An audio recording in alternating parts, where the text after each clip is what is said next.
So I know in the last video with the hydrostatic pressure and talking about the relationship with force, I just kind of very briefly talked about, the steps on how to do it and just more or less gave you the formula. But in this video, I wanted to kind of take a few moments to go a little bit deeper into how I actually figured out that formula based off of using more or less calculus strategies.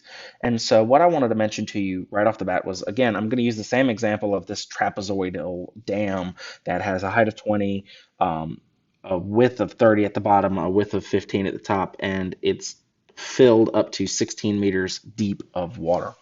And so a couple of things that I wanted to point out again was the first part, which was that 1 pascal of pressure is the same thing as 1 Newton per square meter. So it's actually important to recognize this because what I'm implying is that pressure is actually a force divided by the area, which means that in the situation of what this problem is actually asking for, it says how much force is being applied to the dam.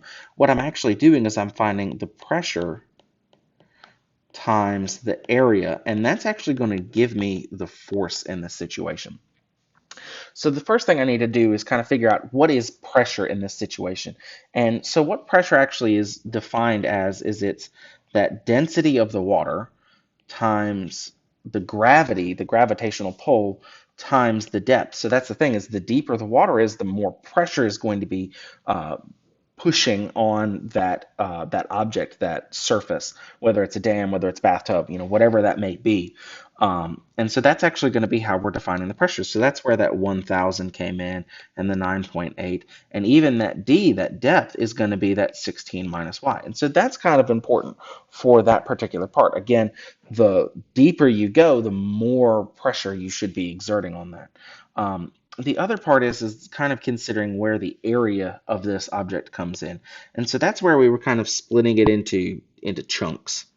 And so what I wanted to consider here again is I'm making this essentially a rectangle, and rectangles are easy to find the area of. And so what I was doing was I was treating this width of the rectangle as dy, as a very, very small number, as a chunk. And so what I'm doing is I'm saying the width of this is dy. So now I need to figure out how long this is, and that's where that formula of y plus 30 came in. This was the length of the rectangle, whereas this is maybe we can use the word thickness instead of width, because I realize it might be getting a little confusing one way or the other. But so again, this dy is telling me how thick this chunk is right here, and the y plus 30 is telling me this total length. And so when I put it back together, it's that 1,000 times 9.8 times 16 minus y for the pressure, and I'm multiplying that by the area, which is the dy times y plus 30. And it's just our convention that we normally like to put our dy at the end because it's our differential of y. It's just normally the way we write our integrals, and there's the rest of all of that information.